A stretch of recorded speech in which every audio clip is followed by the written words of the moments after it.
All right, hello and welcome to this long overdue at this point build guide for the Lightning Meteor, which I've been working on for a good long while now. Ran into some RNG issues, so I decided to wait to put it out until now, which actually works out well because I think this is going to be pretty much the same build in 0.8.4. I don't anticipate any significant changes, so if you're looking for a build to go into and like none of the new stuff appeals to you, or you want to make sure you're running something that actually works, this could be a good option for you. So let's go through it. I'm going to run a quick echo just so you can see what it's like. This is one of my favorite builds visually. Like, it just looks freaking cool. So if you're looking for something that just, I mean, that's awesome. How cool is that? It looks really great. This could be a choice too. We're going to do 143 corruption. This is none of my preferred empowered blessings currently, so the build still has a long way to go, but like I said, I ran into some RNG issues, which was actually with trying to get one of my empowered blessings, and at some point I was just like, I got to get this build guide out because we're getting close to the patch. So here we are, but I am 100% confident that when I put the blessings on, it'll be even more powerful, it will be tankier, and ultimately we'll probably get more damage out of it too.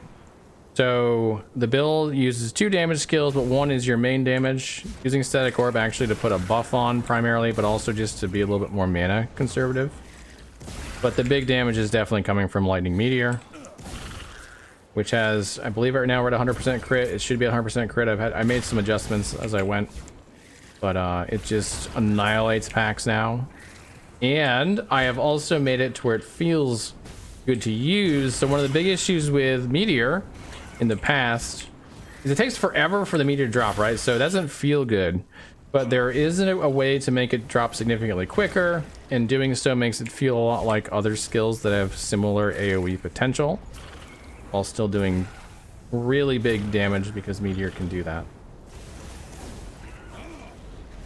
So we'll go through my rotation later, but basically what I'm doing is trying to keep my buff up from static orb, which is lightning agents, and use Meteor to clear out large groups, and sometimes using static orb as a spammable just to save some mana. I do have focus as an option. I like to try not to use it too much because focus just, it doesn't feel good to use right now, especially if you have a large mana pool, but I do need it sometimes. Like sometimes it just, especially in bosses, I need to use focus. But when I can avoid it, I try to, as you see there on that entire echo, I didn't have to use it once, and that was really nice. I didn't run through that too fast. You can definitely run through them faster than that though. Okay, so go through the pros and cons of the build. One of the pros should be pretty obvious. Like, the amount of AoE damage you can do with this is insane. Here, just to give you guys an idea of, and I have not built this for full damage. You can get more damage out of Meteor, but I wanted quality of life a little bit over damage. But if we go in here and we pop our buffs, there's 245k, 226, 220, pretty consistent. That was a 120. That's crazy. Not much difference there. 230 something, 238. Yeah, so you get a really, that's gonna one shot pretty much anything that's white, and it's gonna probably 2 or 3 shot yellows even in empowered. So you won't have any issue with clear. It's reasonably quick around echoes. You have teleport. I also really like flame ward, having haste on flame ward use, so I go quite a bit faster. So you won't have significant issues with clear speed. And it also has the benefit of, I do use, some people don't like to use mirror images, and I understand why, because they can get you shot in really scary places like the arena, because enemies can target them and you're near them. But on the monolith, I think they're great because they take some of the aggression off of you, and usually you won't get one shot in the monolith anyway, so you get one random shot, it's no big deal. So those are the main strengths of the build. Also, it looks sick. Like, that's just got to be a positive. That's got, like, looking like that has to be. The downsides on it are it's not tanky. Like, this is mage. Mage is pretty glass cannon. This build is no different. The way I built it, it's not super glass cannon. Like you saw, I was in the 140 something corruption area without my empowered blessings, and I don't think I took much of any damage. As long as you can move, you won't die. but it does not have the upper effective HP of most builds that are not Zork, that aren't using Fractured Crown. That's another big issue. Like, you can't use Fractured Crown in it because you have to use the set, which is also another downside. You have to use the set in this. Those parts are taken, and this is rare. And so you might not be able to play this immediately if you want to. And you don't get the conversion until 46. So I think, yeah, this is the one that converts, right? Yeah, this converts in. So you can't level with this. That's true, Jim. That's another point to make. If you're using this in 0.8.4, we're going to have access to legendaries, which I'm not running this with any thoughts of legendaries in mind, and most of my builds probably won't be considering legendaries too much because those are really chase items. But at least currently, EHG is not going to make set items legendary, so that's 2 slots you can't build a legendary in. Now, the build doesn't need them. Clearly, we're doing hard content without it, but it will take a small power hit towards things that can do legendaries in all slots. So that's something to bear in mind, but I don't think it's going to be a significant worry, at least for this. Other sets are going to get wrecked, but they're already bad. They're going to be worse now. Anyway, that's another conversation. The other downside is it's not great on bossing. It's pretty good single target, like timeline mini bosses for like objectives. It doesn't really struggle with those. But when you get to bossing, it's a little on the slow side for killing them. It takes me a few minutes, which is longer than some of my builds for sure. But nothing crazy. It's not like you're not gonna be there forever, but it tends to be worse in empowered. Normal models is not a big deal. When you get to empowered though, the scaling is not quite keep up with the boss's DR, but it's still not a huge problem. Those are the downsides of it. So if those aren't like a big deal for you, you love the lightning, you love big clear, you've always wanted a meteor build, didn't feel bad. That's another positive. This is a meteor build does not feel bad to play. Like that's a big deal. A lot of people hate meteor, and it's because of how long it takes for a meteor to drop. You have to really think about it. You know, you have to really plan out where your attack's going to be. Is the enemy going to move out in time? Enemies almost never move out this fast. Like that's just way too fast for them, especially with that kind of AoE size. So you don't really have to worry. You just drop it and it kills things. Okay, as far as difficulty of play, it's pretty easy build to play. You use static orb either once every 6 seconds. Yeah, how long do I have it on there? 8 seconds, so you have a long time. Once every 8 seconds to make sure that you have lightning edges up, or you can spam it a little bit just because it's so mana efficient in comparison to the meteor. And then you just drop bombs. If you want a little bit extra damage, you can use flame ward, but flame ward is really especially good for defense. And that's all you have to do. So it's not a hard thing to play at all. You don't even have to worry about, like we said, like meteor taking too long to drop, and so you miss enemies. It's not really going to happen. The only thing that makes it like not a beginner friendly build is the set that you just have to have. Like you can run this with just the staff, which is more common, but you won't get the damage scaling of intelligence here, which is really strong. So you're really going to want the set to get the most out of it. As far as future patch considerations, I don't think this is going to get nerfed the next patch. It's not in the OP category, even though you get the big damage on it. It's not the kind of, because it's kind of glass cannon. It's not like really great against bosses.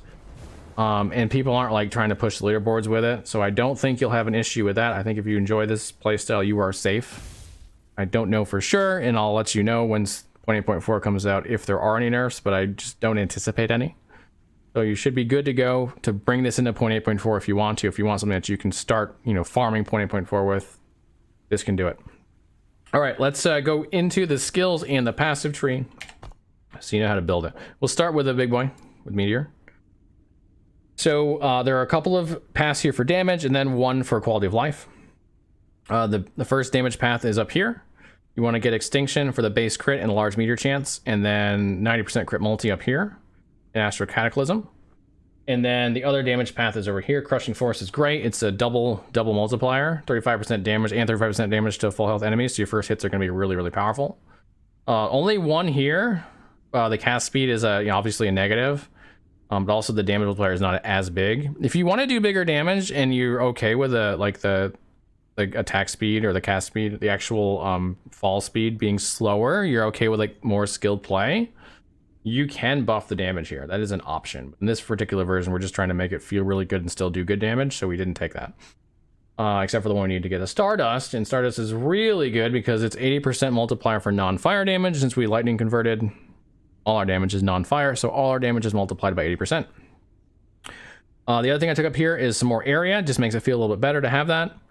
And then I've got 4 or 5 in rapid descent, which is more than enough. The difference between 80 and 100% is like negligible. I don't notice it. I had it 100% for a while. I took it out, and it feels about the same. So at 80%, I think you're really good to go. You could even probably get away with 60% here and 60% there if you wanted to. Either way is fine. But this way feels really good to me. Okay, Static Orb, which is kind of a weird one. I don't think people would traditionally expect this. In fact, I didn't start with this. I started with Lightning Blast for a single target.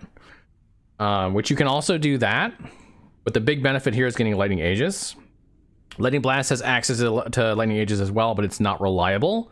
This is a guaranteed 8 seconds, and Lightning Aegis with the increased lightning damage, but more importantly, the 25% less damage taken, is just a really good way of getting damage reduction in Sork when Sork kind of can struggle, depending on how you build it, with good DR options, with being not tanky enough. This is a great way of, there's 25% right off the top damage reduction.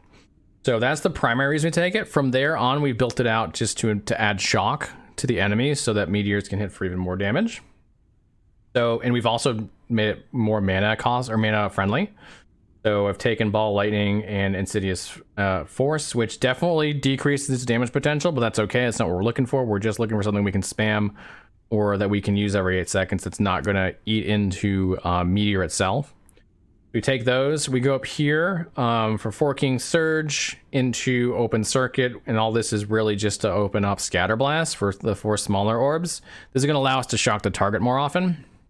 And then we've got 4 of 5 in Shocking Conduit for that shock. We might even take one out of Critical Trajectory I've taken here, or Volatile Outburst into that. I've just switched out a piece of gear that took off the 5 of 5 here, so I actually would say take out either Critical Trajectory or Volatile, maybe one in Volatile Outburst, because you're not doing a ton of damage with Static Orb anyway. It can kill whites after a couple of hits, so it's not like bad to use it because again, it doesn't cost really any effective mana. But its primary purpose is to add Lightning Aegis and Shock, so I definitely would take one, put it in there. 100 and was it 3, 6, 9, 12, 150% shock chance. And then the shotgun effect that you can have here means you can apply a lot of stacks with one of these and really buff up your damage on Meteor. Okay, now all of the utility stuff. We'll start with Flame Ward. This is a pretty standard way for me to build Flame Ward. I just like its utility plus its defense and damage all together. It just has a little bit of everything. So Stalwart Defense 2, Desperate Defense 1 to get into Astonish, so that if you get stunned, you cast Flame Ward. Really good to save your ass if things go poorly. Fuel the Flames 2 to get Dual Aegis for another charge. I do that pretty much every build I do right now. Then we're going to go down here. We're going to take, we can start off with 1 here, 4 here, and 1 here to get your haste. This will help you with just speed, just going a little bit faster through monos when it's relatively safe. You can even use this primarily for that, and then for a damage buff. I've also taken 3 in Dilation for the duration of mana efficiency. 1 in Infusion just to get to Lightning Ward so we can change all the buffs over to Lightning from Fire. And then I finish it off with 4 or 5 in Barrier for the 32% extra damage reduction. When Flame Ward is working, you should be very, very difficult to kill, like when it's going off. So Flame Ward is just such a massive buff to Mage in general that I don't think I'd ever run a build without it. So then this is the way I generally like to run it. If I was running Arena, it might be different, but for monos, this feels good. All right, Teleport. Obviously, your main movement skill. Also taking the Mirror Images to take some of the pressure off of you when you're moving around. I have taken 5 of 5 in Elemental Affinity. If you want to go more defense, you could switch it over to like Crystalline Passage, even Time Dilation. Another point in Resonant Plasma if you want the stun avoidance, or if you're trying to build your resistances without putting it on gear. I put it on my gear just to make sure I have it, but you can do that. And then I have taken 1 Unstable Arrival and Intense Arrival. I put it in 3. This is because sometimes you teleport into packs accidentally, not seeing them there. This can save your ass when that happens. So that's why I've taken it. And then the last one we have is Focus, where this is all about mana regen. That's the primary purpose. I have also taken energy infusion here for haste because I just like haste, but I've got 4 of 4 in Revelation for the mana burst, the additional 20, 4 of 4 in mana flooded for the increased mana regen, and then the desperate meditation, 1% mana regen per missing mana. These are all I consider, like, if you're going to run Focus, you need to have all of these. They're mandatory. Then you might as well just take energy infusion for the 1 point anyway, since it's right there. After that, everything's on defense for the skill. 1 in resolute stance, so I can get to prismatic stance, so I take less elemental damage taken when I'm channeling, and then more armor while I'm channeling. So hopefully that can save me if I am channeling and happen to get hit. Give me at least a little bit of a buffer. All right, that's all the skills. Let's go into the passive tree. Actually, before I'm going to do this from here because I'm not a level 100 character, so this way you can see exactly what it should look like if you're at level 100. Everything in my active seals there should be the same.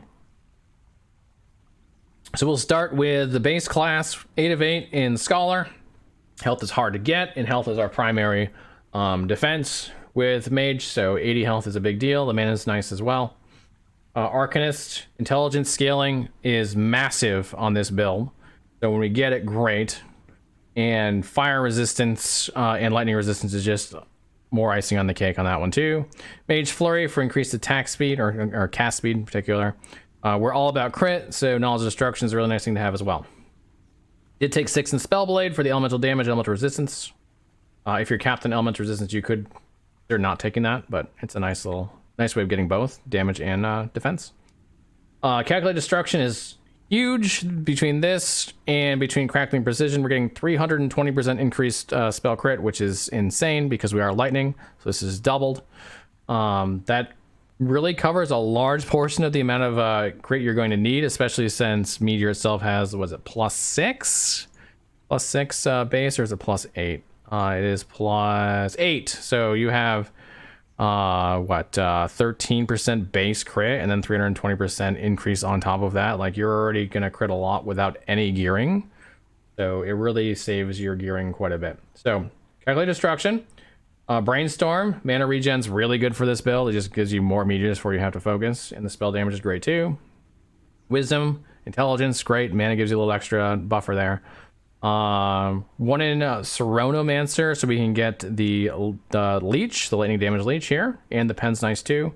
I do suggest, if you don't have it on your gear, take some Whirling Snow so you can get some chill.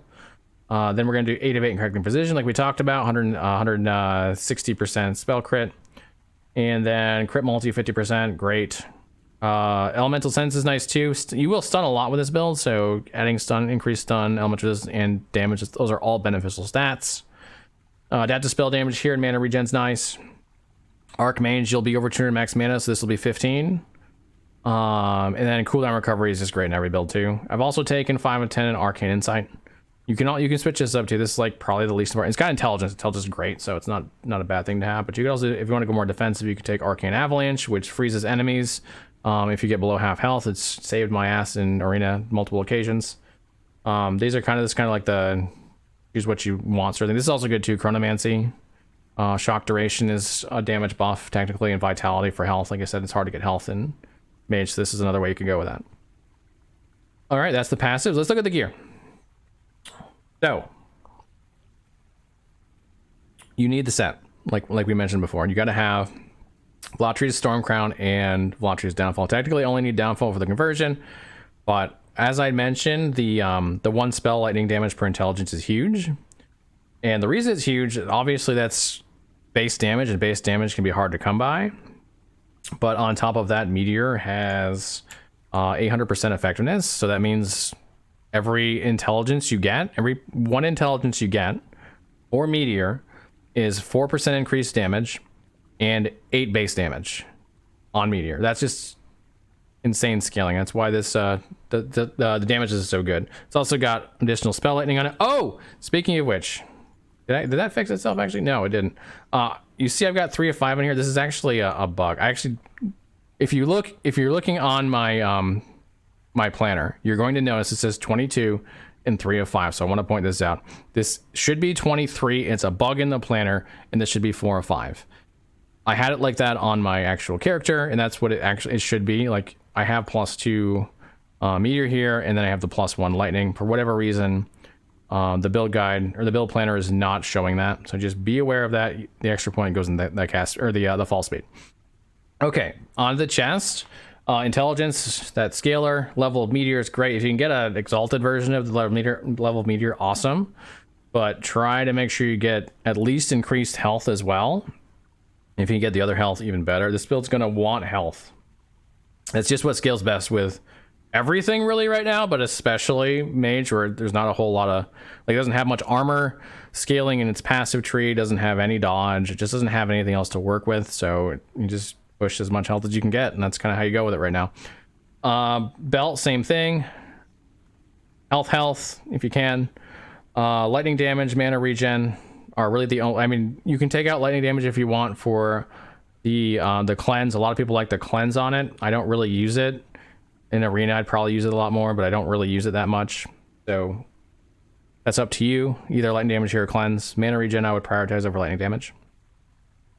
I got a bone amulet here for the Fizz Necrotic. Mana regen, spell crit here is really good. Frailty is really good if you can get it. And one of the resistances that you need. The rings, I do have a crit strike ring. I'd calculate this to get to me like to right to 100%. If you get crit elsewhere, you can switch this to a silver ring if you want to get a little bit faster. But these both are increased mana regen and intelligence. And then they both, excuse me, one has a resistance and a health, and then one has a crit avoidance and a health.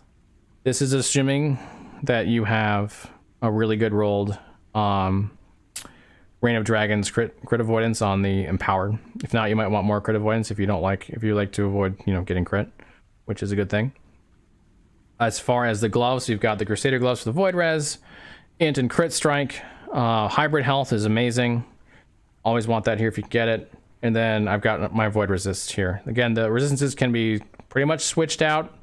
I don't think, even though this rolls a little higher, I don't think it's going to matter. I think everything is capped out high enough to where get what you can where you can. But the hybrid health you definitely want if you can get it. Same here. I do have a double health here. If you can get that, great. Of course, you want move speed here always. And then int is just going to be great everywhere. And then I've got a scrying eye here for the elemental crit strike multi. If you want to go a little bit more defensive, you could put ward per second here. You're going to have so much intelligence that it's going to make some difference. And then int, spell crit strike, health, and then I've got my fizz res here. As far as let's go with the blessings and the idols. This is a huge one. This is the one that actually has held me back. Grand Hunger of Void for the spell damage leeches health. I'm running Avarice here, which I recommend you do until you get this, because Avarice gives you a lot more leech. The 1.5% is not enough in the passive tree. Another thing you can do is there's the low level unique, I forgot the name of it, the low unique body armor that gives you leech on crit and less elemental damage taken. That one will work here as well if you don't have the meteor, or if you just want to have leech somewhere else. That's an option. So Avarice here is just easy because you get it from the quest, like the one of the early quests in the game. So yeah, but once you get this, you can get out of Avarice completely, and put something with health and resistances and crit there and intelligence. Grand Chaos of Lagan for the increased lightning damage. This is less important of some of these. Like, you can definitely get away from doing this for a while. I'd go for this one probably last. Grand Spiral Might is obviously very valuable for the critical strike avoidance. And then I've got Grand Bulwark of the Tundra and Grand Body of Obsidian for significantly more armor. I am considering, I've been doing some theory crafting on endurance. You could go endurance here instead. So like you could go endurance thresh, and then you can pick up your endurance over here. And I haven't checked to see which one is more beneficial in a build that's not pushing any endurance anywhere else. But either one of those, if you get one, get the other. Like if you get endurance thresh here, make sure to get endurance here. You get increased armor here, get armor here. But you could go either way with that, either armor or endurance, and I think you'll be much tankier for it. Okay, as far as idols, there's a lot of room here. Like I've got stun immunity after using teleport, lightning damage in here. I am not using those actually live though. I am using these to fill out some crit that I have not been able to pick up. So I've got 3 crit idols to make sure I'm 100%.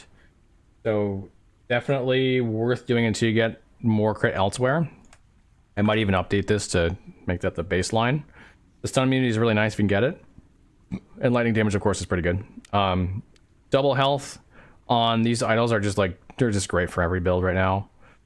So if you can pick these up, 3 of these is, you know, gonna fit in really well. I've got armor and filling in some lightning resist here. If you don't need lightning resist or any resist here, you can put any resist here that you need to fill in. Otherwise, just put health on there.